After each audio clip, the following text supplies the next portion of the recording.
오늘 읽어볼 책은 크리스토퍼 레너드가 쓴 돈을 찍어내는 제왕, 연준이라는 책입니다. 이제 연준이라는 이름은 어느 정도 익숙하실 겁니다.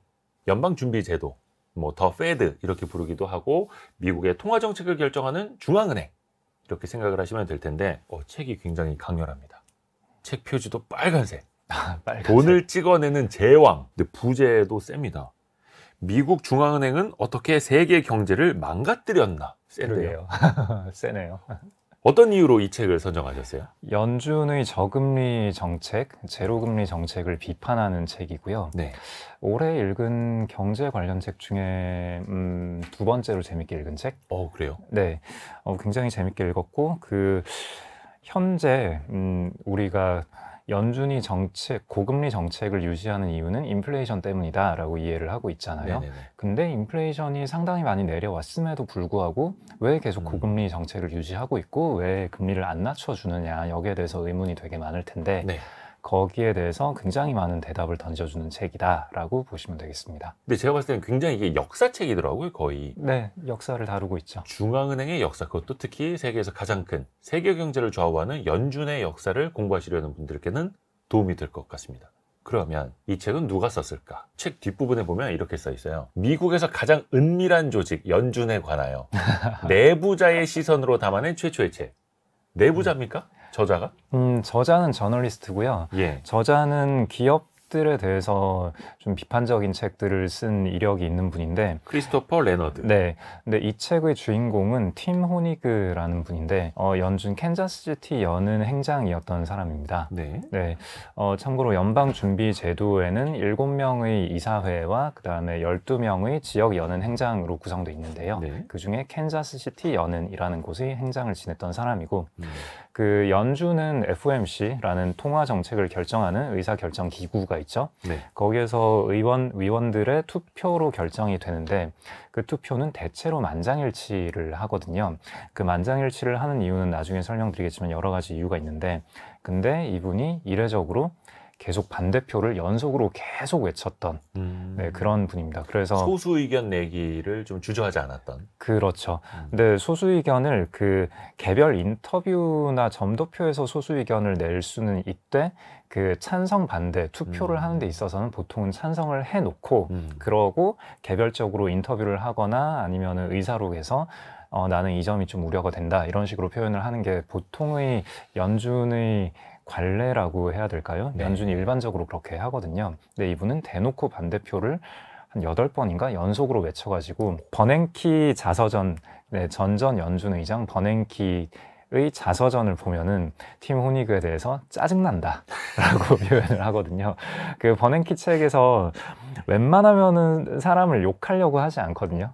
근데 딱 한 명, 팀 호니그라는 사람에 대해서 이 사람은 이 사람의 행태에 대해서 짜증이 났다라고 표현을 하고 있고 아마 거기에 대한 반박인 건지 팀 호니그는 이제 본인의 변을 하는 내가 왜 그렇게 그런 짜증을 무릅쓰고라도 반대표를 던질 수밖에 없었나를 이야기하는 책이다라고 보시면 되겠습니다. 그거를 크리스토퍼 레너드가 이제 글로 담은 거고요. 네. 사실 연준 의장이라면은 이제 본인이 그 뜻대로 좀 움직이려는 것들도 있을 테고 또 만장일치였느냐 또 소수 의견이 있었느냐도 기자회견을 할 때 또 본인이 또 설명을 해야 하는 위치에 있기 때문에 벤 버냉키 전 의장이 짜증낼만 네. 할 것 같습니다. 아마 오늘 그 얘기가 앞으로 많이 오늘 이제 그 얘기가 중심이 될 텐데 그 연준이 정치적 독립성 이게 굉장히 중요한 키워드예요. 그럼요. 우리는 일반적으로 중앙은행은 정치로부터 독립되어 있고 그렇지만 형식적으로 독립되어 있기는 하지만 그래도 정치적인 압력을 적지 않게 받고 있다. 이 정도로 이해를 하고 있잖아요. 네. 근데 실제로 그 정치적 압력이라는 건 되게 엄청나고 연준 입장에서는 거기에 대항하기 위해서 정치적 독립성을 유지하기 위해서 힘을 가져야 되거든요. 그래서 역대 연준 의장들이 정치적으로 독립성을 유지하기 위해서 했던 여러 가지 액션들이 있는데 그렇게 의장으로서의 파워, 행정부 대비 교섭력을 가지기 위해서는 가장 중요한 게 연준 위원들이 일치 단결된 모습을 보여주는 게 되게 중요하거든요. 네, 네. 그래서 내가 없으면은 연준 위원들이 중구난방이 된다. 내가 이 정도로 리더십이 있는 사람이다. 그러니까 나를 함부로 대하지 말아라. 이렇게 어필하는 게 필요해요. 네. 근데 내부에서 반대표가 나오고 있다라는 거는 그 연준의 정치적 독립성을 위협하는 게 될 수 있는 거죠. 네, 이 얘기는 좀 이따가 또 많이 하겠습니다. 맞습니다. 독립성 중요하니까요. 우선은 키워드를 하나씩 좀 열어가면서 이야기를 들어가 보죠. 오늘의 책! 크리스토퍼 레너드가 쓴 돈을 찍어내는 제왕 연준. 이것이 궁금하다. 키워드로 풀어볼게요. 첫 번째 키워드, 돈의 기원. 돈이라는 뜻, 우리말 돈이 뭐 돌고 돈다라는 뜻에서부터 시작됐다라는 말도 있더라고요. 뭐 확인은 안 됐습니다만. 그럴 수 있겠네요. 뭐 연준은 사실 뭐 세계의 통화를 거의 좌지우지하는 기관이니까 돈이 어디서부터 시작됐을까부터 거슬러 올라가 볼까요? 네, 우리가 흔히들 돈이 뭐냐라고 예. 공부를 할 때 보면은 보통 이렇게 배우잖아요.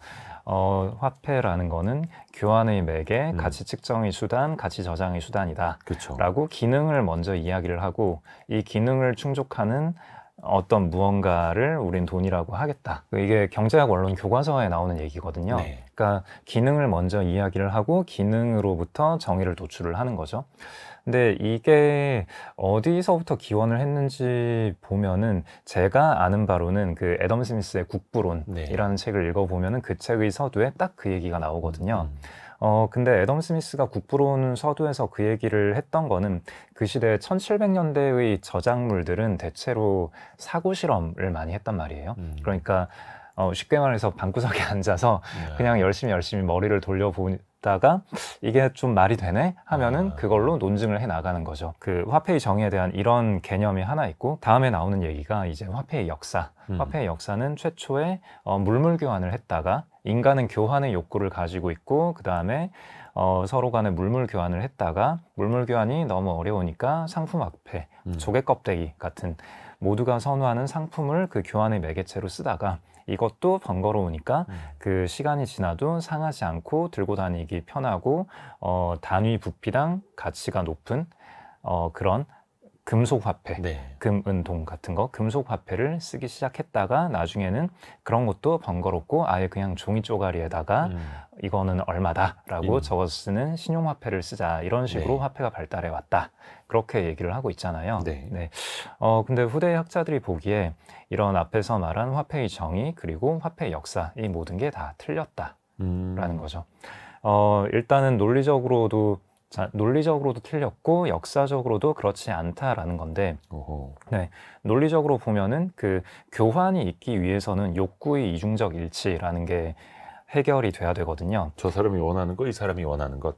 그렇죠. 맞습니다. 네, 내가 원하는 걸 당신이 가지고 있어야 되고 당신이 원하는 걸 내가 가지고 있어야 되는데 욕구의 이중적 일치를 해결하기 위해서 상품화폐가 도입됐다라고 하지만, 예를 들어서 뭐 조개 껍데기 혹은 뭐 감옥에서는 담배 한 갑이 교환의 매개로 쓰이기도 하는데, 그 해당 상품에 대한 내가 생각하는 그 가치 교환 비율이 있고 상대방이 생각하는 가치 교환 비율인데 그게 서로 일치하기가 또 대단히 어렵잖아요. 그러니까 상품화폐가 존재한다라고 해서 욕구 이중적 일치 문제는 해결되지 않는다라는 거죠. 내용이 좀 어려워지는데 아무튼 논리적으로 이게 타당하지 않다라는 거예요. 그래서 우리에게 중요한 거는 그 측정 단위, 그러니까 이게 실물 뭐가 됐건 간에 그런 건 상관없고, 아무튼 그 내가 생각하는 이거의 가치는 얼마야, 10,000원이야, $10,000야, 뭐가 됐건 간에 그 어떤 측정 수단, 그 측정 단위가 우리는 필요한 거고, 그게 뭐 담뱃값이든 조개 껍데기든 금덩어리든 그건 상관이 없는 거예요. 1원이라고 하자, 1파운드라고 하자, 1달러라고 하자, 뭔가 어떤 단위가 있는 게 논리적으로 선행해야 되는 거고요. 그 다음에 화폐의 역사를 보면은 물물 교환이 있었고 뭐 상품 화폐를 썼고, 이게 역사적으로는 그다지 발견되지 않는 모습이고, 역사적으로 실제로 있었던 거는 그 옛날 메소포타미아 점토판 뭐 이런 거 있잖아요. 그게 각자의 채권 채무를 표시했다가 채무를 청산했을 때 뽀개버리는 거거든요. 그 기록물이 남아 있는 건데, 각자의 채무를 가지고 서로 간의 교환의 그 가치 교환의 대용물로 썼던, 그게 최초의 화폐이고 지금까지도 쓰이는 화폐인 거예요. 네. 그러니까 신용화폐라는 게 원래부터 화폐의 기원이었다라는 거죠. 그러니까 화폐는 원래부터 신용해서 기원하는 거고 물물교환이나 상품화폐라는 거는 그다지 중요하지 않은 수단이었다. 그리고 역사적으로 단 한 번도 금화, 은화 같은 주화가 교환의 주요 수단이었던 적은 없어요. 네, 그 금화 주화 같은 거는 대외적으로 무역을 할 때 그리고 해외에 정복 전쟁을 하러 나갈 때 그럴 때 쓰이는 특수한 형태의 화폐라고 보시면 되고요. 일반적인 교환 수단이 아니라. 네. 그러니까 이 얘기를 길게 한 이유가 현재 우리는 국가에서 찍어내는 종이 쪼가리 돈에 대해서 이건 뭔가 문제가 있는 거 아니냐라고 흔히들 생각하기 쉬운데 옛날에는 근본위제라는 걸 하던 때도 있었고요. 네. 근데 지금은 현재의 중앙은행이 찍어내는 화폐들이 금덩어리로 뒷받침되지가 않고 있잖아요. 이게 말이 되냐? 라는 의혹을 던지시는 분들이 굉장히 많은데 그거는 수천 년 전부터 원래 그래왔다. 이상한 게 아니다. 라는 말씀을 일단 드리고 싶습니다. 아주 옛날에도 네. 금이 배경에 있어야만 화폐를 찍어낸 것도 아니었고 네. 그냥 화폐를 이용을 해서 어떻게 보면은 당시의 양적 완화가 있었을 수도 있는 거고요. 이 책에도 보면은 양적 완화에 대한 지적이 좀 많이 나옵니다. 네. 특히 이 책 제목 자체가 돈을 찍어내는 제왕이라는 약간은 부정적인 뉘앙스도 좀 내비치지 않습니까? 네네, 맞습니다. 예. 네. 허공에서 이렇게 돈을 찍어내는 행위가 그래도 되는 거냐라는 거에 대해서 좀 짚고 넘어가야겠는데 돈이라는 건 사실 좀 전에 말씀드렸다시피 신용해서 기원하는 거기 때문에 그렇죠. 사실 누구든 돈을 만들어낼 수 있거든요. 네.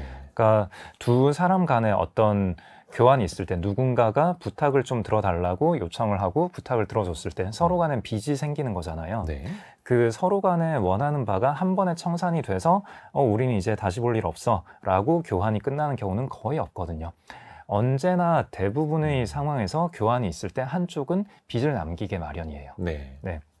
그게 내가 물건을 당신에게 주는 거건 당신에게 어떤 서비스를 해주는 거건 한쪽은 빚을 지게 마련이고 그 빚을 지는 것 자체가 일종의 화폐 발행인데 그 빚을 다른 사람의 채무를 청산하는 데 쓰는 거. 그러니까 저와 기자님 사이에서 기자님께서 저에게 호의를 베풀어 주셔가지고 제가 나중에 빚을 갚을게요 라고 말을 했으면 예를 들어서 한 10,000원어치 그냥 그런 단위가 있다고 합시다. 네. 그러면은 기자님은 홍진채가 발행한 10,000원어치의 채무를 가지고 있는 거예요. 네. 네, 채권이라고 보시면 되는 거죠. 제가 네. 채무를 발행한 거고. 그렇죠. 근데 기자님께서 다른 어떤 C라는 제3자에게 어떤 호의를 베풀어 달라고 요청을 하고 그럼 거기에서 10,000원어치의 어떤 호의를 제공을 받았을 때 그때 기자님이 어떤 빚을 발행을 하는 게 아니라 홍진채로부터 가지고 있는 이 채권 10,000원어치를 그냥 저 C라는 사람에게 줘버리는 네. 이 행위. 그러니까 제3자가 발행한 채무를 가치 교환의 수단으로 쓴 거죠. 네, 이게 됐을 때 화폐로서 기능을 한 거거든요. 네. 근데 여기에서 C라는 사람이 홍진채가 발행한 채무를 받아들이는 이유는 이 사람도 다른 사람으로부터 어떤 채무를 교환을 하려고 할 때 홍진채가 발행한 채무를 그 다른 사람도 받아들일 수 있을 거다라는 믿음이 있다면은 이 거래가 성립하겠죠. 그렇죠. 그럼 결국은 이 두 사람 사이에서 기자님과 C라는 이 두 사람 사이에서의 신뢰 관계는 별로 중요하지 않아지고 최초의 채무를 발행한 이 홍진채라는 사람이 얼마나 믿을 만한 사람인가 여기에 대한 신뢰가 존재한다면은 제3자들끼리도 이렇게 거래가 되는 거죠. 그렇죠. 그래서 중요한 거는 자, 화폐는 누구나 발행할 수 있는 거고 중요한 거는 그 화폐를 다른 사람들이 사용할 수 있게 만드는 힘인 거예요. 네. 근데 다른 사람이 그 화폐 교환을 받아들이게 만들려면은 그 채무 발행자가 신뢰가 있어야 되는데 그래서 그 힘이 얼마나 강하냐에 따라서 화폐 발행자들 사이에 위계가 있어요. 네. 근데 그 위계 중에 가장 강력한 위계는 가장 강력하게 채무 청산 수단을 보유한 사람일 거고 그러면 만약에 모두에게 부과할 수 있는 굉장히 강력한 어떤 채무 그러니까 모두가 저 사람에게는 어떤 채무를 져야 돼 라는 그런 채무를 찍어낼 수 있는 사람이라면은 그 사람이 발행한 채무는 좀 강력하겠죠. 그렇죠. 자 그러면은 이제 중간 결론인데요. 한 국가에 있는 모든 사람이 반드시 가지게 되는 채무는 뭐가 있을까요? 한 국가에 있는 모든 사람이 반드시 가질 수 있는 채무요? 네, 반드시 짊어지게 되는 채무. 세금 같은 거? 그렇죠, 세금이죠. 예, 예. 그러니까 세금을 부과할 수 있는 능력을 가진 자가 아하. 발행한 채무는 그 국가 안에 있는 모든 사람이 교환의 수단으로 받아들일 수 있게 되는 거죠. 그게 정부가 되는 네, 거고 정부 그쵸. 시스템이 그렇게 그쵸. 유지가 되는 거고. 그렇죠. 우리가 정부가 발행하는 화폐를 사용하는 이유는 정부는 세금 징수 능력을 가지고 있는 거고 정부가 세금 징수 능력을 가지고 있기 때문에 사실 화폐라는 거는 모두가 발행할 수 있는 건데 예를 들어서 우리나라가 발행한 원화라는 거는 대한민국 정부가 발행한 부채인 거잖아요. 네. 대한민국 정부라는 저희 둘 사이에서는 제3자인 건데 그 제3자가 발행한 부채를 저희 둘 사이에서 교환의 매개로 쓴다라는 거는 서로 간에 모두가 이 부채를 본인이 가지고 있는 채무청산 수단으로 언젠가는 쓸 수 있다라는 믿음이 있기 때문에 교환 수단으로 받아들이는 거죠. 그렇죠. 네, 그래서 중요한 거는 일단 첫 번째 조세 징수 능력이고요. 그래서 조세 징수 능력을 가진 자가 화폐 발행 화폐를 발행하는 힘 중에서 가장 최상위 권력을 가진 자가 되는 거고요. 예. 근데 그것만으로는 우리가 국가가 발행한 화폐를 일상적으로 쓰기에는 조금 부족해요. 한 가지 조건이 더 필요한데 다른 조건은 뭐냐면은 이 화폐를 가지고 시장에서 구매할 수 있는 구매력이 오늘과 내일 비슷하게 유지가 될 거다.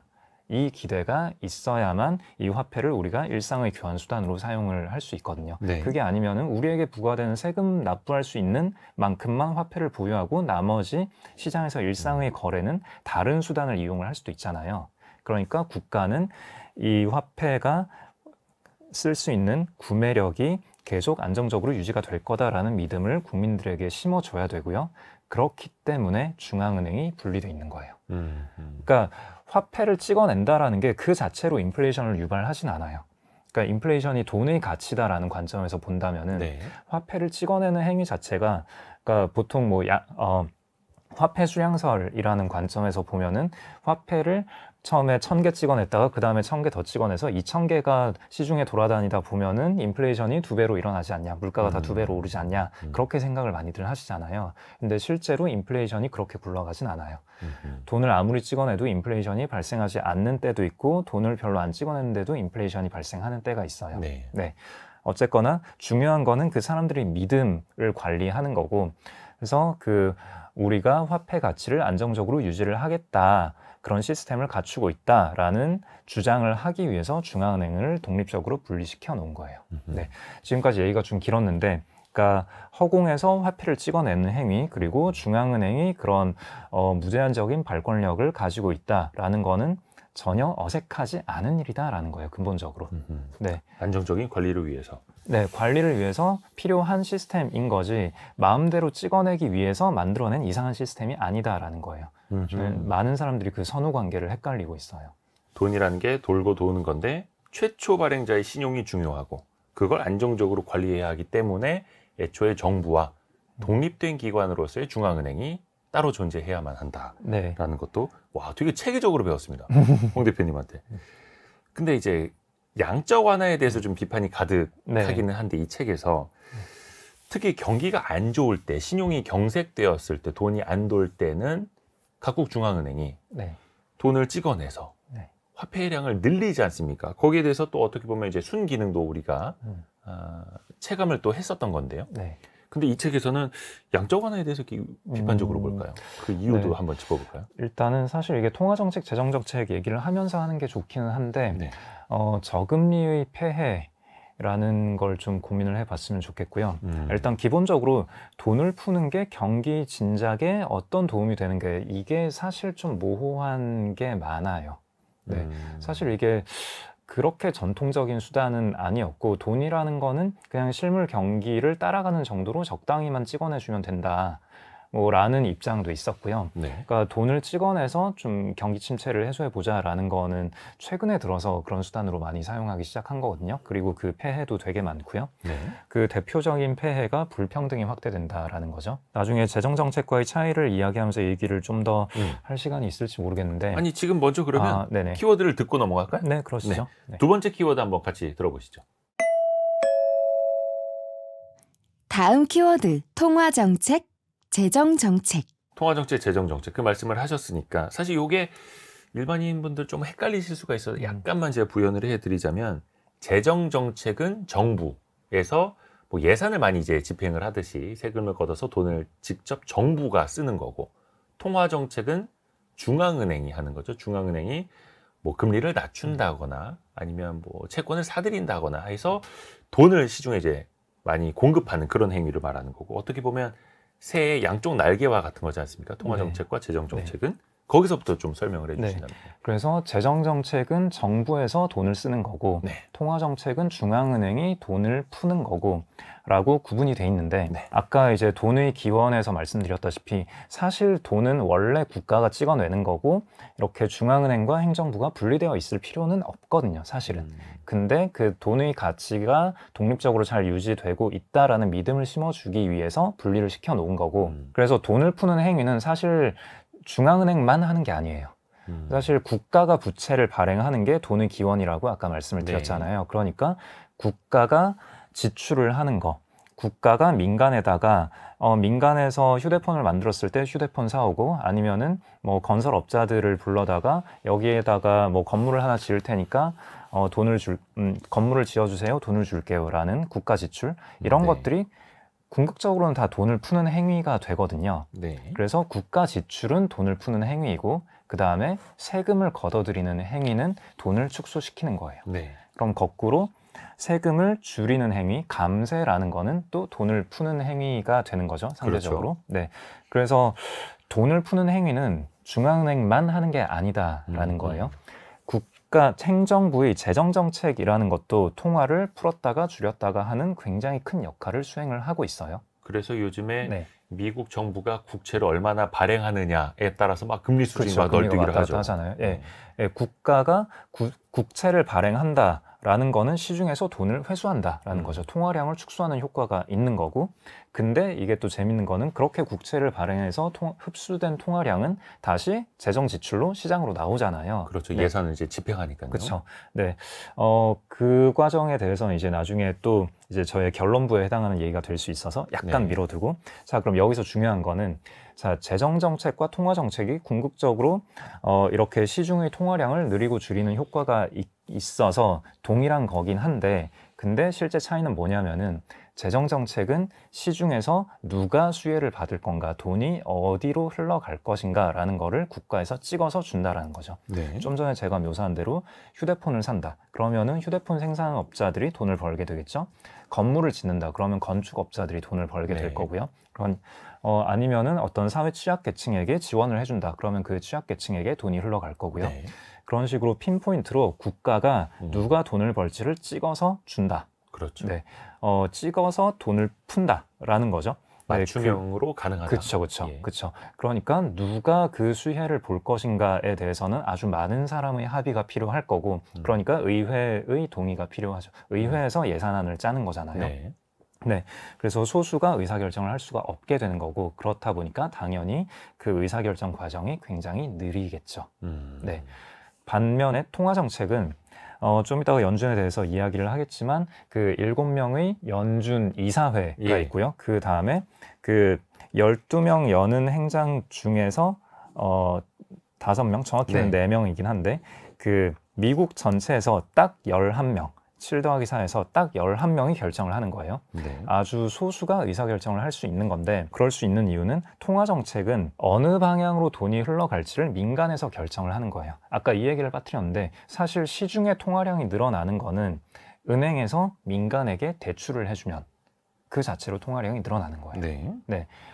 요거는 아주 짧게 설명을 드리자면, 저희가 은행에 대출을 받으러 갔을 때 대출을 은행이 가지고 있는 실물 현금 뭉텅이를 저에게 주는 게 아니잖아요. 그게 아니라 계좌를 개설을 하고 그 계좌에 뭐 100만 원 대출 받으러 가면은 여기 있습니다 100만 원 하고 돈을 찍어 주잖아요. 찍어 주잖아요. 그러니까 여기에서 민간 은행은 가지고 있는 현금을 소진을 하는 게 아니라 이렇게 돈을 저한테 계좌에 찍어 줬을 때 은행의 대차대조표에는 자산에 대출금이 생기고 부채에 예금이 생기고, 그런 식으로 그냥 은행의 자산이 늘어나는 거예요. 그렇죠. 예, 이게 실제 시중의 통화량 창출이거든요. 네, 그래서 은행이 기본적으로 돈을 찍어내는 기능을 하고 있는 거예요. 근데 너무 많이 찍어내면 안 되니까 중앙은행이 통제를 하는 거고요. 네, 자 그러면은 자 여기서 다시 중앙은행의 통화 정책이라는 거는 돈이 어디로 흘러갈지 그 방향에 대해서 민간에 맡긴다라는 거예요. 민간에서 은행이 보기에 여기에는 대출을 내줘도 될 것 같네, 여기에는 대출을 내주면 안 되겠어, 이렇게 은행에서 대출을 내줄 곳을 결정을 하고, 그 다음에 민간에서는 대출을 받아서 뭔가 사업을 하려는 사람들 아니면 집을 살려는 사람들, 그렇게 대출 수요가 존재하죠. 그래서 민간에서의 대출 수요와 공급에 의해서 돈이 흘러가는 방향이 결정이 되는 거죠. 그러니까 항상 돈을 찍어낼 때는 누가 수혜를 보느냐가 문제가 되는 건데, 재정정책에 있어서는 핀포인트로 찍어서 주기 때문에 아주 긴 시간에 합의가 필요한데, 그렇죠. 통화정책은 민간에서 알아서 결정되는 거기 때문에 통화정책을 쓰냐 마냐에 대해서는 11명의 의사결정만으로도 가능하다라는 거죠. 그렇기 때문에 굉장히 빠른 의사결정이 가능하겠죠. 이게 통화정책의 장점이에요. 그렇죠. 빠르게, 소수가 빠르게 결정할 수 있다. 네. 그러니까 재정 정책은 화분에 물을 줄 때 호수로 하나하나 어떤 화분에 물 이만큼 주고 이게 가능하다면, 통화 정책은 그냥 양동이로 쫙 뿌려버리는 거 아닙니까? 네, 쫙 던지면은 알아서 필요한 사람이 가져가는. 네. 네, 그렇게 해서 수위를 네. 쫙 올려버리는. 네. 그럼 여기서 방류하듯이. 네, 좋습니다. 그럼 여기서 이제 근본적으로 문제가 되는 게 뭐냐면은 네. 과연 이렇게 민간에게 돈이 흘러가는 방향을 맡겼을 때 이게 정말 올바른 방향으로 흘러갈 것이냐. 여기서 이제 대출이라는 개념으로 말씀드렸잖아요. 그럼 여기에서 대출을 받고자 하는 사람은 더 리스크를 짊어지고 뭔가 하고자 하는 사람들인 거잖아요. 그렇죠. 그리고 대출을 내주는 쪽에서도 리스크를 짊어지는 거죠. 네. 그러니까 시중에 통화정책으로 인해서 돈이 많이 풀린다라는 거는 사람들을 점점 더 위험한 선택을 하게끔 내모는 거예요. 네, 위험을 짊어지고 집을 살려는 사람들, 위험을 짊어지고 사업을 하려는 사람들, 이런 사람들에게로 돈이 다 흘러가게 되고, 그렇게 해서 사업이 만약에 실패할 것 같더라도 돈이 계속 더 많이 흘러나오고 있으면은 계속 새로 롤오버를 할 수 있고 대출을 받을 수 있고 투자금도 받을 수 있는 거죠. 그러면서 자산 가격은 계속 뛰어오르고, 그럼 이 과정에서 손해를 보는 사람은 누구죠? 없는 사람들. 위험을 짊어지지 않은 사람들. 네네. 나는 열심히 일해서 저축을 하면서 살 거야. 저축을 해서 빚을 안 지고 저축을 열심히 한 다음에 내 돈으로 집을 사야지. 이런 사람들은 평생 집을 못 사는 상황이 되게 되는 거죠. 그러니까 연끌까지 했던 사람들이 오히려 수혜를 보게 되고, 그쵸. 가만히 있던 사람들은 그냥 그쵸. 가만히가 되고. 그렇죠. 가만히가 돼서 멍청한 사람이 되는 거잖아요. 그냥 왜? 나는 가만히 있었을 뿐인데. 네, 가만히 있었을 뿐인데 상대적으로 굉장히 가난해진 거잖아요. 이 책의 뒤에도 그래서 음. 연준은 세계의 구원자일까, 위기와 불평등의 진원지일까, 네. 이런 물음을 던지는 네. 거죠. 그래서 통화정책을 많이 펼칠수록 그 위험을 짊어지는 사람이 과도하게 돈을 벌게 되고, 위험을 짊어지지 않았던 사람들은 굉장히 많은 박탈감, 느낌뿐만이 아니라 실제로 박탈당하게 되는 거죠. 부라는 건 상대적인 거니까. 네. 그리고 그 모든 과정에서 금융기관들은 수수료를 받으면서 엄청나게 많은 돈을 벌게 되죠. 네. 네. 그래서 불평등을 심화시키고 리스크를 짊어지는 사람들이 과도한 돈을 벌게 하고, 금융기관들이 과도한 돈을 벌게 되고, 또 하나의 핵심적인 부작용은 이렇게 돈을 풀고 사람들이 거기에 익숙해진 다음에는 이걸 회수하기가 굉장히 어렵다라는 거죠. 네. 거기에 그냥 만성적으로 젖어버렸어요. 만성적으로. 네. 문제 생기면 연준이 지원해 주겠지, 이런 기대감. 그리고 안전하게 자산 배분을 해야 하는 기관들에서 안전하지 않은 자산들이 안전한 자산이라는 착각을 느끼면서 그 안전자산 쪽에 들어가거든요. 예를 들어서 부동산이라는 거는 장기적으로 꾸준히 상승하는 자산이야 라는 믿음으로 부동산 관련된 부채가 막 발행이 되고, 계속 늘어나고. 네, 그 부채들이 디폴트가 안 나고 계속 꾸준히 돈을 벌다 보면은, 그러면은 그런 거 없이 그냥 예금만 하고 있는 기관들은 손해를 보게 되잖아요. 그러니까 이거는 구조화가 잘 돼 있고 위험 관리가 잘 되는 자산이니까 이런 걸 사볼까? 라고 해서 그런 안전자산에다가 그런 구조화된 자산들이 굉장히 많이 편입이 돼 있었다가, 만약에 연준이 돈을 회수하기 시작했다. 저금리 폐해가 너무 심하니까 이제는 돈을 좀 축소를 할게요 라고 했을 때 어디선간 텅텅텅 터질 거잖아요. 네. 근데 리스크를 짊어진 사람들, 이게 위험하다라는 걸 알고 투자한 사람들이 터지는 거는 사실 감내할 만하죠. 근데 위험한 게 위험한지 모르고 안전한 줄 알고 어떤 자산을 담았던 쪽에서 터지기 시작하면은 그러면 전체 금융 시스템이 붕괴될 수도 있는 거죠. 네, 그래서 저금리가 만성화가 되고 나면은 어느 쪽에 위험 자산이 안전 자산인 척 들어가 있을지 모르기 때문에 이걸 회수하는 게 굉장히 어렵고, 그 다음에 돈을 축소하는 거는 대부분의 국민들이 싫어하고 정치적인 압박이 또 되게 심하죠. 금리 올리면 많이들 힘들어지니까. 네, 지금 많이들 보고 있는 힘들어지니까. 것처럼. 네, 그래서 원래는 위험할 때 잠깐 빠르게 쓰고 재정 정책으로 이양을 해야 하는 게 통화 정책의 본질인데, 근데 그게 너무 길어졌을 때 우리는 엄청나게 많은 부작용을 떠안게 된다라는 거죠. 그래서 그런 말도 있죠. 페드 풋, 그렇죠. 연준 풋, 연준이 때 되면 밀어 올려준다. 네, 최종 대부자가 저 뒤에 있으니 우리는 네, 흥청망청해도 된다. 또 이런 네. 비판들도 나오는 거고요.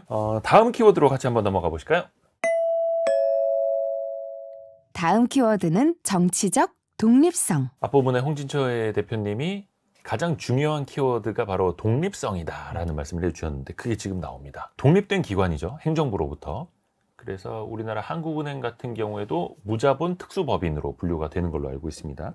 그러면 과연 그렇게 독립적인가? 실제로도 그렇게 자율적인가? 미국 연준의 예를 한번 좀 들어볼까요? 어떻습니까? 네, 이게 또 어찌 보면 음모론으로 빠지기도 하는데요. 네. 그 미국의 연준은 12개 지역 연방준비은행의 집합체라고 보면 되거든요. 그들의 중앙회 느낌이죠.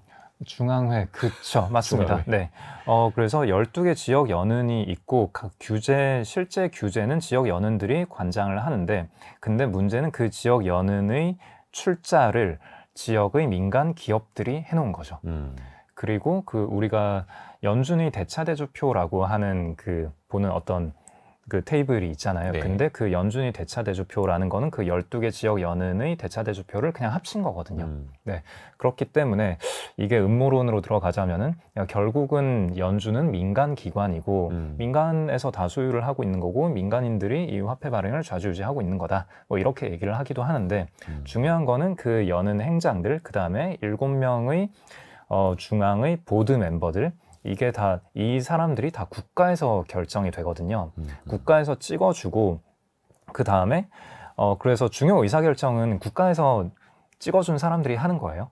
그렇다고 해서 연준이 돈을 버는 수익기관이냐, 연준이 비용 쓸 거 쓰고 돈이 남으면 그거는 재무부로 배당을 해주거든요. 그러니까 어찌 보면은 민간에서 삥 뜯어서 만들어진 기관이라고 볼 수도 있는 거예요.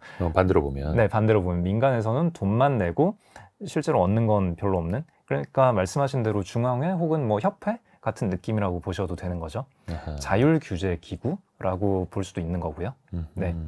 아무튼 거기에는 좀 긴 역사가 있긴 한데 그 역사는 넘어가고. 아무튼 사실 네. 연준 같은 경우에는 그 지분 구조가 또 공개가 투명하게 되질 않다 보니까 그래서 항상 그 음모론도 또 반복이 되는 측면도 네. 있죠. 또 우리나라 입장에서도 기획재정부 장관하고 하는 총재가 만난다.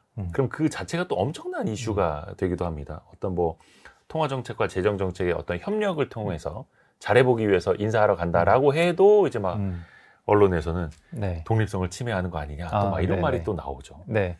그래서 그 독립성이라는 게 참 묘한 단어인데 일단은 그 법적으로는 연준이 독립성이 보장돼 있지 않아요. 법적으로는 네. 그 없어요. 대통령이 연준 의장을 임명해서 그런 걸까요? 네, 그러니까 연준은 독립적으로 의사결정한다 뭐 이런 문구가 연준법에 없어요. 그래요. 네, 없고 연준이 독립성이라는 건 굉장히 간접적인 형태로 보장이 돼 있는데 일단 첫 번째는 연준 의장은 대통령이 정치적인 견해 차이를 이유로 임기 중에 해임할 수 없다. 요게 하나가 있고요. 네, 그래서 연준 의장 임기가 4년인데 4년 지나기 전에 해임을 하고 싶어도 못해요. 내 마음에 안 든다 이러고 해임. 그래서 예전에 네. 트럼프 대통령은 막 뭐 파월을 잘라야 되는 네, 말을 막 그런 트위터에 말을 맨날 외쳤잖아요. 그냥 네. 세게만 했었죠. 네. 그리고 그 7명의 보드 멤버, 연준 이사회의 보드 멤버들은 임기가 14년이에요. 네. 그래서 2년마다 한 명씩 교체가 되는데 돌아가면서. 네, 14년이다 보니까 이게 한 행정부의 임기보다 훨씬 긴 거죠. 그러니까 각 행정부가 들어서면서 연준 이사회 멤버를 자기 취향에 맞는 사람으로 꽂아 넣어준다 하더라도 그 행정부의 수명보다 네, 이사의 임기가 더 길기 때문에 행정부가 왔다 갔다 하다 보면은 결국은 이사회 이사들의 어느 정도 중립이 맞춰지는 거죠. 네, 그런 식으로 간접적으로 독립성이 보장이 되는데 근데 이 독립성이 언제나 침해를 받고 있죠. 그래서 방금 기자님께서 말씀하신 대로 트럼프 같은 경우에 정말 네, 엄청나게 강경하게 얘기를 했고 근데 그게 그런 정치적 압박이 트럼프 때만 있었던 게 아니라 1950년대에도 있었고 1970년대에도 있었고 거의 언제나 있었어요. 특히 이제 대통령 입장에서는 지지율을 올리려면 경기 부양해야 되고 네. 경기 부양하려면 돈이 좀 풀려야 되는데 맞습니다. 자꾸 저 네. 물가 잡는다고 금리 올리고 있으면 맞습니다. 아유 그렇게 네. 곱게 안 보이겠죠. 네. 그게 역사적으로 반복이 돼요. 네, 역사적으로 늘 반복이 됐다. 다음 키워드도 들어보시죠.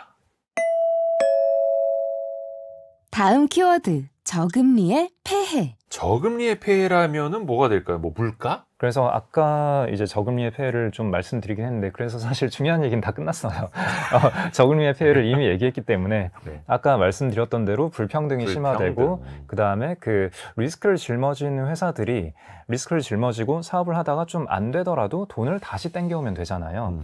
그래서 이미 죽었어야 할 회사들이 계속 수명을 연장해가는 그런 상황을 많이 목격할 수 있는데 이거를 이른바 좀비 기업. 네, 좀비 기업이라고 부르죠. 네, 그런 일들이 벌어지고 그러면서 그 건강하게 저축해서 살려는 사람들에게 처벌을 주게 되는 아주 무서운 정책인 거예요. 저금리라는 건. 그리고 그렇게 한번 돈을 풀었을 때 회수하기가 어려워지고 그리고 또 하나 중요한 거는 너무 저금리에서 돈을 많이 풀었을 때 통화정책의 유효성 자체가 줄어들어요. 제로금리 상태에서 금리를 조금 올리거나 아니면 더 마이너스 금리로 보낸다 하더라도 이미 시중에 돈이 너무 많기 때문에 그러니까 정책을 쓰는 이유는 사람들이 어떤 믿음을 자극하고자 하는 거잖아요. 활력, 야성적 충동 이걸 자극하고자 하는 건데 이미 돈이 너무 많이 풀려 있는 상황에서 조금 더 늘리거나 조금 더 줄인다라는 게 사람들이 심리에 별로 영향을 미치지 못하게 되는 거죠. 그러니까 수영장에서 물을 좀 넣었다 뺐다 하는 건 사람들이 체감할 수 있지만 네. 강이나 바다 정도 됐는 데서 네. 물을 어느 정도 넣었다 빼는 건 체감을 못 하는 그쵸. 거고. 아하, 그런 네. 식으로. 그래서 네. 정책의 효과도 나중에 점점 떨어뜨릴 수 있는 거고 그쵸. 더 강력한 처방을 또 해야 되는 거고. 그러니까요. 계속 비유하자면은 뭐 감기약을 처음에 약한 거 먹어도 치료가 되는데 이제 이 감기약이 딸기 맛이야. 그래서 일상적으로 감기약을 막 먹다 보니까 나중에 내성이 진짜 생기고. 내성이 생겨서 더 센 감기약을 계속 먹어야 되는 그 악순환이 되는 거죠. 약간 거기서 떠오르는 사례가 일본 같기도 한데요. 지금 이제 거의 대부분 나라가 물가 잡는다고 금리를 엄청나게 올리고 있는데 일본만은 아직까지도 마이너스 기준금리 아니겠습니까? 여긴 굉장히 좀 특이한 사례인 거죠. 네, 그래서 일본도 좀 파보면 복잡하긴 한데 기본적으로 인플레이션이 안 나오고 있기 때문에 디플레이션이 심하기 때문에 인플레이션을 자극하기 위해서 돈을 푼다라고 아주 간단하게는 보시면 될 거고요. 네. 근데 중국도 인플레이션이 없기 때문에 다들 긴축을 할 때 통화 완화 기조로 가기도 했고 그래서 일본만 엇박자를 탄 건 아니긴 한데 원래 일단 일본은 그 통화 정책을 잘 못 쓰기로 유명한 나라이고요. 네. 그리고 궁극적으로 통화 정책이 인플레이션을 잡는 데 도움이 되는가 이것도 좀 고민을 해볼 필요가 있어요. 아, 근본적으로요? 네, 근본적으로 자 물건의 가격이라는 건 수요와 공급이잖아요. 네. 그러면은 통화량이라는 거는 사실 수요와 공급에 둘 다 영향을 미치는 거죠. 통화를 늘려주면은 수요를 자극할 수 있고 통화를 네. 줄이면 수요를 죽일 수 있겠죠. 네. 근데 공급 측면에서는 통화를 늘려주면은 아까 그 기업가들 사례를 계속 얘기를 했잖아요. 돈이 쉽게 풀려 있으면은 기업가들이 사업을 하기 쉬워지고 설비 투자를 하기 쉬워지죠. 그 말인즉슨 공급이 쉽게 늘어날 수 있다라는 얘기죠. 그리고 자 돈을 줄이면은 공급이 쉽게 늘어나지 않고 오히려 공급이 줄어들 수 있는 거죠. 그럼 자 인플레이션이 발생했을 때 돈을 줄이면은 수요를 줄이는 효과도 있지만 공급이 늘어나지 못하게 막는 효과도 있죠. 네, 그러니까 오히려 인플레이션을 자극할 수도 있는 거예요. 공급을 더 줄여서. 네, 그래서 최근을 보면은 코로나 이후에 공급망은 붕괴가 돼서 공급은 줄었는데, 근데 돈을 풀어서 자산들의 가격은 올라갔기 때문에 웰스 이펙트, 네, 부의 효과로 인해서 사람들이 소비는 계속했잖아요. 네. 그러니까 수요는 멀쩡한데 공급이 줄었으니까 이게 누적이 돼서 결국 인플레이션이 터진 거죠. 거기에 수에즈 운하 막힌 사건도 있고 우크라이나 전쟁도 있었고 네. 상하이 봉쇄도 있었고 등등등. 네, 그래서 현재 인플레이션을 보고 있는 건데 역사적으로도 지금 이때뿐만 아니라 과거에도 중앙은행 기준금리 혹은 통화량 차트랑 인플레이션 차트를 놓고 보면은 별로 관계가 없어요. 아하. 물론 이제 영향을 미치는 요인들은 또 여러 가지가 또 복합적으로 네. 영향을 주니까요. 그래서 다음 키워드가 중요할 것 같은데요. 한번 들어보시죠.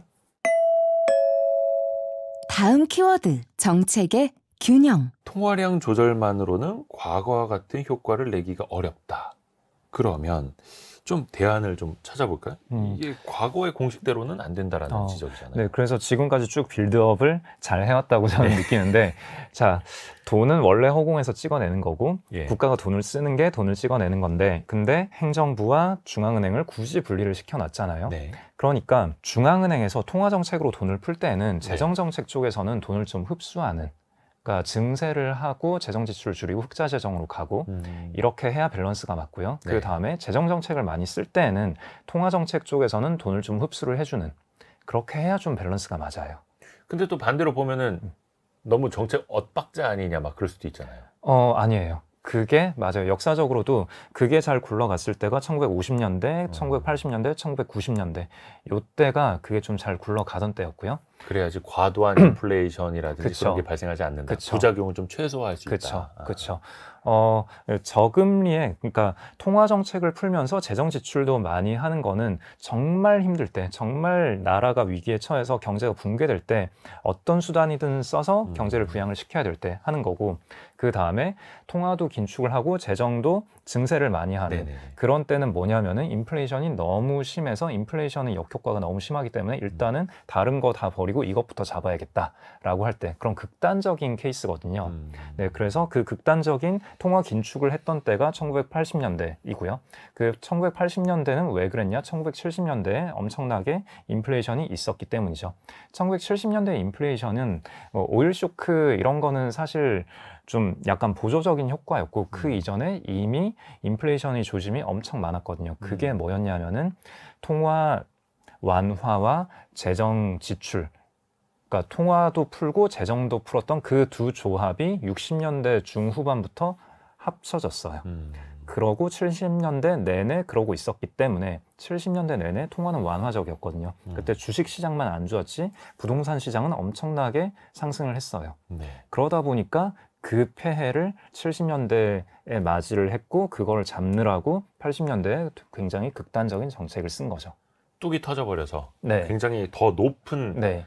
댐 벽을 이제 세울 네. 수밖에 없었던 거죠. 네. 그래서 지금은 90년대 이후에 한쪽에서 경기 침체가 있을 때 다른 쪽의 자산 버블로 하나의 버블 붕괴를 막아내는 그런 식의 정책을 계속 써왔거든요. 그리고 아까 말씀드렸다시피 그 재정 정책을 쓰기에는 시간이 오래 걸리기 때문에 빠르게 처방할 수 있는 통화 정책으로 의존도가 점점점 더 높아졌어요. 그게 앨런 그린스펀 시대부터 이게 됐는데, 네. 그린스펀의 90년대부터 앨런 그린스펀은 애초에 본인이 재정 정책에도 많이 관여할 정도로 굉장히 정부 대비 협상력을 높게 가져갈 수 있었던 사람이거든요. 그때부터 뭐 세계 경제 대통령 네. 그런 표현이 막 네. 많이 나왔었죠. 그러면서 사람들이 일 있을 때마다 연준의 입을 바라보게 되는 그런 게 점점 심화가 됐었고, 그 폐해를 이제는 너무나 많이 보고 있는 거죠. 그러니까 현재 우리가 관측하고 있는 인플레이션이 단순히 인플레이션의 문제가 아니라 아까 쭉 말씀드렸던 불평등이라거나 아니면 통화 정책의 유효성이라거나 여러 가지 문제가 많이 있거든요. 그러니까 그리고 현재는 미국 경기는 뭐 그렇게 나쁘지 않은 상황이고, 그러면 이런 상태에서 굳이 부작용이 많은 통화 정책을 계속 쓸 것이냐 보다는 재정 정책으로 힘을 이양을 해주는 게 가야 할 길이지 않나 라는 생각이 들고, 현재 재무부의 수장은 옐런이고 연준의 수장은 파월이죠. 그 둘은 그 연준에 있을 때 사무실이 옆이었어요. 그래서 둘이 의사소통을 되게 많이 하던 사이고, 계속 말씀드렸지만 역사적으로 행정부와 연준은 서로 간에 치고받고를 많이 했었고 아예 등 돌리고 치킨 게임을 했던 적도 있어요. 근데 지금은 재무부의 수장과 연준의 수장이 꽤 사이가 좋은 상태이기 때문에 지금처럼 말이 잘 통할 때 연준의 통화 정책에서 재무부의 재정 정책으로 힘을 이양을 시켜주는 게 가야 할 수준이라고 둘 사이에서는 합의가 있는 거 아닐까라는 게 제 생각입니다. 재무부에서 연준으로요? 연준에서 재무부. 그러니까 연준에서 네, 제가 재무부에서 연준이라고 말했나요? 아니요, 제가 헷갈려가지고. 네. 그래서 연준이 통화 정책에서 이제 행정부의 재정 정책으로 힘을 옮겨주는 단계인 거고, 행정부가 재정 정책을 많이 쓰기 위해서는 재정을 많이 쓰는 건 또 통화가 시중으로 풀려 나오는 거기 때문에, 그러면 인플레이션 우려가 있으니까 통화 정책은 계속 긴축적으로 가는 게 밸런스가 맞는 거죠. 그리고 또 앞서서 말씀을 해주신 것처럼 거기서부터 또 제가 유출해 보자면 어떤 버블이 클수록 더 큰 댐, 더 큰 방벽을 세워야만 그 버블을 막을 수 있다라는 이야기로도 들렸는데, 그러면 이제 지금 상황하고서 빗대서 보면은 통화량이 뭐 M2 증가율이라고도 하는데, 광의의 통화 엄청나게 이제 증가를 하고 있고, 그러면 더 큰 방벽을 세워야 되겠고, 지금과 같은 고금리 상황이 단시일 내에 또 끝나기도 어렵지 않을까라는 또 염려도 들고요. 네, 그래서 그게 염려일 게 아닌 게 사실 예전에 5%를 저금리라고 부를 때도 있었거든요. 그럼요. 예전에 네. 뭐 10몇% 시절이 네. 있었으니까. 그래서 지금 5%를 고금리 그때와는 다르다라는 주장의 기저에는 자연이자율이라는 개념이 깔려 있는데, 자연이자율. 네, 중립금리라던가. 네. 근데 사실 자연이자율이나 중립금리라는 개념도 사람마다 정의가 좀 모호한데, 이게 케인즈의 일반 이론을 보면은 네. 제가 또 그 일반 이론을 읽었거든요. 어려운 세계로 들어갑니다, 이제. 네, 그 일반 이론에서 보면은 완전 고용을 달성할 수 있는 이자율, 인플레, 그리고 네, 그래서 결국 중립금리라는 개념은 완전 고용이라는 개념과 붙을 수밖에 없는데요. 근데 완전 고용은 또 뭐냐라고 했을 때 케인즈가 이렇게 정의를 하거든요. 임금 상승분이 물가 상승으로 100% 귀결될 때, 그때 완전 고용인 거예요. 그러니까 기업 입장에서 고용을 한 단위 늘렸는데 고용을 늘려봤자 회사로 들어오는 부가가치가 더 이상 없는 상태. 그럼 고용을 늘린 이유가 없는 거잖아요. 그때가 완전 고용 상태가 되는 거고, 거기에서 고용을 더 늘리면은 소비가 늘어나고, 소비가 물가 상승으로 들어와서 개인이 쓸 수 있는 돈보다 물가가 더 많이 올라서 침체가 되는 거죠. 네. 그래서 완전 고용이 됐을 때 그 위로 치고 올라가는 건 바로 침체가 되는 거거든요. 그래서 완전 고용을 향해 다가가는 건 중요하지만 그걸 넘어서지 않게 하는 게 또 중요해요. 근데 약간 적절한 실업 상태도 필요하다. 그쵸. 네. 근데 현재 미국은 거의 완전 고용 상태에 있거든요. 그러니까 사실상 3%대 실업률이라면은 완전 고용과 마찬가지다라는 네. 거죠. 사실 과거에 6.5%가 완전 고용이라고 판단할 때도 있었는데 3%면은 과열을 걱정해야 하는 말도 안 되는 실업률인 거죠. 그 정도면 그냥 일자리를 찾고 싶은 사람이라면 누구나 네. 일자리를 얻을 네. 수 있는 그런 네. 상황. 네, 그래서 현재 연준이나 당국자가 고민해야 될 거는 경기를 더 부흥시키는 게 아니라 GDP 성장률을 더 높이는, 최적화시키는 게 아니라 불평등을 해소하는 쪽에 좀 더 관심을 기울일 테고, 그래서 재정 정책에 힘을 쏟는 게 더 나은 선택이 되는 거죠. 과열을 좀 진정시키면서 네. 경제를 좀 끌어가기 네. 위해서. 파월은 예전부터, 의장이 되기 전부터 버냉키 시절부터 양적 완화를 되게 비판했던 사람이거든요. 네, 반대표도 한번 던졌었고요. 제롬 파월 의장 자체가 네. 굉장히 역설적입니다. 근데 어찌됐든 간에 또 상황이 인플레이션을 또 잡아야 하는 상황이기 때문에 굉장히 공격적으로 긴축을 하고 있는 현재 파월 의장인 거고요. 저희가 뭐 다 시간상 다룰 수는 없습니다만 책 내용에도 연준 의장들 스토리가 좀 나옵니다. 직전에 뭐 제닛 옐런은 지금은 재무부 장관이 되어 있고, 그 전에 벤 버냉키는 글로벌 금융위기에 엄청나게 강력하게 대응을 했었고, 아까 잠깐 이야기했던 그린스판까지도 거슬러 올라갈 수 있고. 혹시 짧게 대표님이 생각하시기에 최고의 연준 의장, 역대 최악의 연준 의장 한 명씩 꼽는다면 누가 될까요? 최고의 의장은 아마도 윌리엄 맥체스니 마틴이라는, 좀 한참 전 네, 분인 것 같네요. 1951년. 어우야, 네. 51년 분을. 네. 네. 그분이 그런 얘기를 했어요. 연준의 역할은 파티가 한창일 때 펀치볼, 그 칵테일 그릇을 치워주는 거다. 네. 더 못 마시게. 네. 그러니까 너무 과열되지 않게 눌러주는 것도 연준의 중요한 역할 중 하나다라는 거죠. 최악의 의장은요? 뭐 모두가 꼽지만 아서번즈겠죠. 그 그 70년대 네. 엄청난 그 물가를 막지 못했던 사람. 네, 그때 그 행정부 대비 교섭력이 가장 없었던 의장이거든요. 물론 그 이후에 윌리엄 밀러라는 사람이 또 1년 8개월 하다가 재무부로 가신 분이 또 있긴 한데 그 둘이 합작품인 거죠. 70년대의 스태그플레이션은. 그 뒤에 등장한 인물이 폴 벌커라는 분이죠. 그래서 강력하게 그때 물가를 때려잡았던. 요것도 상당히 좀 재밌는 역사입니다. 자, 마지막으로 오늘의 심쿵 한방 정리 들어갑니다. 오늘의 심쿵 한방. 돈을 찍어내는 제왕 연준을 관통하는 핵심 구절. 한방에 정리합니다. 양적 완화가 일으킨 왜곡은 깊었고 장기적으로 지속되었으며, 양적 완화는 일단 시행되면 끝내기가 본질적으로 불가능했다. 양적 완화가 일으킨 왜곡, 그리고 그걸 끝내는 것 자체가 불가능했다라는 지적. 이걸 심쿵 한방으로 꼽아주신 이야기는 앞부분에 좀 설명이 어느 정도 됐을 것 같습니다. 어떤 분들이 이 책을 읽으면 좀 도움이 될까요? 저금리를 외치는 분들, 금리 인하를 저금리의 외치는 폐해까지도 분들. 우리가 또 네, 사실 한 2020년 코로나 팬데믹 상황부터 공격적으로 금리를 인하하던 상황, 그리고 그 한 1년 반이 지나서부터 공격적으로 또 금리를 올리기 시작하는 상황, 어떻게 보면 우리가 급격한 롤러코스터를 지금 타고 있는 상황이어서 어찌 보면 이 책이 또 더 와닿을 것 같기도 합니다. 오늘 좋은 책 소개해 주신 라쿤 자산운용의 홍진채 대표 감사드립니다. 고맙습니다. 감사합니다.